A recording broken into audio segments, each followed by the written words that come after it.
Now, we all know how tough bad habits are to overcome. It seems like if we're going to start a diet, we start down the path of the diet, and within just a few days, we're right back eating the same old foods we hate, well, we like, that are hurting us and causing us to be overweight. And we just can't seem to stick with it. It's automatic, right? The same way with exercise. We start a new exercise program because we're tired of our bad habit of sitting around and doing nothing. And we start the exercise program, and within a very few days, we're right back doing the same old habits. They're automatic. They're ingrained in us so deeply that it seems almost impossible to overcome. And what's really bad about it is that every time we fail, we're feeding our subconscious mind saying, oh man, it's no use trying because I've tried this and I've tried that. And then eventually we just stay stuck in our old pattern and we suffer because of it. When there are different techniques that we could try that could really help us. So this grid technique is something that I use to overcome a Mountain Dew addiction. I had this Mountain Dew addiction for years. I would drink about 4 or 5 Mountain Dews a day. And it gave me like a lot of energy to get a lot of things done. But on the other side, it made me really edgy and short with people. And when I crashed, man, I crashed. So it was a horrible habit, and I knew it was bad for me, and I just couldn't figure out how to overcome it. And then I learned this grid technique, at least that's what I call it. It's an NLP technique, and this changed the whole game for me on this addiction with Mountain Dew, this bad habit. So here's how it works. It's something you do in your imagination, in your mind. So you're going to do this in your mind. I'm going to kind of share with you how it works on this chart, but this is all done in your mind. You'll imagine like a tic-tac-toe grid in your mind. And this is where we're getting into our subconscious mind, our programming about our habit. And the thing to understand about the subconscious mind, it uses a totally different language than our conscious mind. So I used the habit of Mountain Dew. Mountain Dew is a thing I was trying to overcome. And then what I was trying to do is associating something disgusting with Mountain Dew, so that every time I thought of Mountain Dew, I would sense this disgusting thing or feel this disgusting thing and associate it with Mountain Dew, so that it would get rid of my desire for Mountain Dew. So this grid technique does all that, and it works this way. You picture a grid in your mind, and then you would ask your subconscious mind, where on this grid is Mountain Dew in my subconscious mind? Now in mine, it was down on this corner. So if I was facing this grid in my subconscious mind, I'm just looking in my imagination at a grid with my eyes closed, Mountain Dew was down here.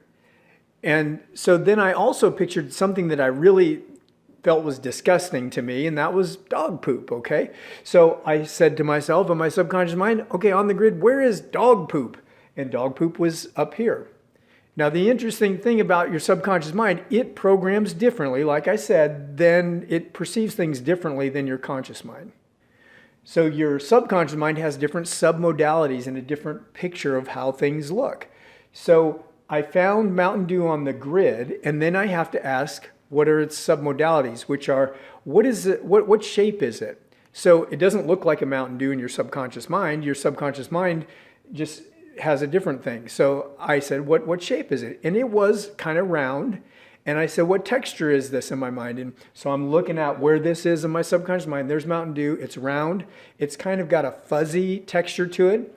It was brown in nature. I'm saying, what color is it? It's brown. Does it have any movement? It kind of slowly ticked clockwise. It had a clockwise movement in it. Is it far away or close? And it was about, this far distance from where I'm imagining this grid. I found a location of it. And I'm asking, does it have a sound? And I didn't really sense a sound. Did it have a taste? Did it have, color? All those things. Like I said, you're finding out what your subconscious mind perceives is Mountain Dew at a subconscious level. So I found Mountain Dew in all its submodalities. The second thing I did was found dog poop, which was up here on the grid in my mind. And it was kind of more of a black color. And it had a smooth texture. When I said, does it have a texture? It was smooth. What shape was it? It was kind of more cigar shaped, but with some straight edges, kind of a different shape. I said, what does it smell like? And it smelled, like sewage to me. And I put all the submodalities, I got familiar with them.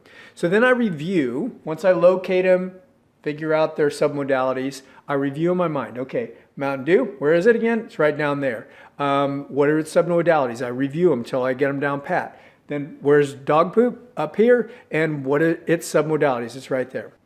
So you identify those two things, the thing you're trying to get rid of and the thing you're going to replace it with to make it disgusting. Then the third thing is you're going to merge them.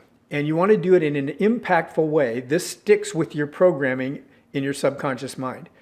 So how I did it was in my subconscious mind, I reached out on my grid. So if I'm facing my grid here, I reached out to this dog poop, I pulled it back and then like it's on a rubber band and snapped it, let go, and watched it snap into where the Mountain Dew was. So I'm pulling it back and letting it smack into the Mountain Dew. But I did it so that I could actually feel it.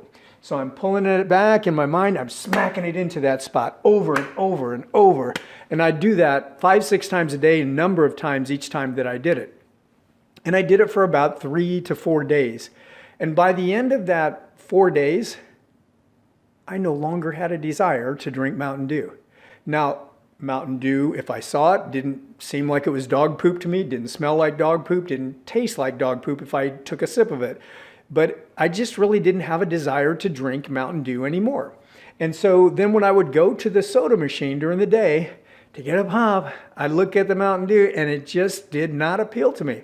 And the cool thing about it is I don't have to give up Mountain Dew altogether in this scenario. And again, I wouldn't suggest this with alcohol or drugs or any addiction like that. I'm saying with those things, don't do them ever again. That's what's worked for me to overcome heroin and alcohol addiction.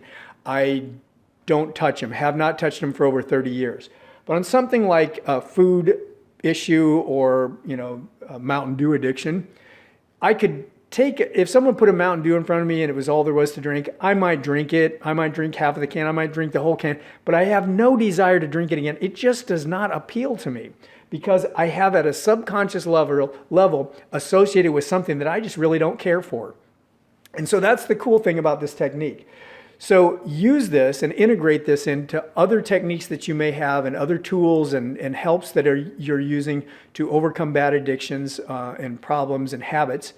And add this to and see if it doesn't help tremendously. This has been a powerful one for me. I've been pretty much free of Mountain Dew for over 4 years, and I have probably drank maybe 3 or 4 Mountain Dews in that whole time, just out of circumstance. It was the only thing there. Someone put it in front of me. I didn't want to be rude.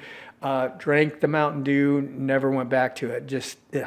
So this is a great technique. It's really powerful. I hope this has been helpful, and I hope you'll integrate it and try it and see how it works for you. It's worked wonders for me. If you like this video and like my other videos, please like my video here on YouTube. Subscribe to my channel if you're not on my subscription, and please share this information with other people who could benefit. My goal in life is to help as many people as I can in my lifetime to live a better life. That's all I want to do. So I hope this has been helpful, and I'll look forward to seeing you on the next video, and we'll see you real soon. Thanks.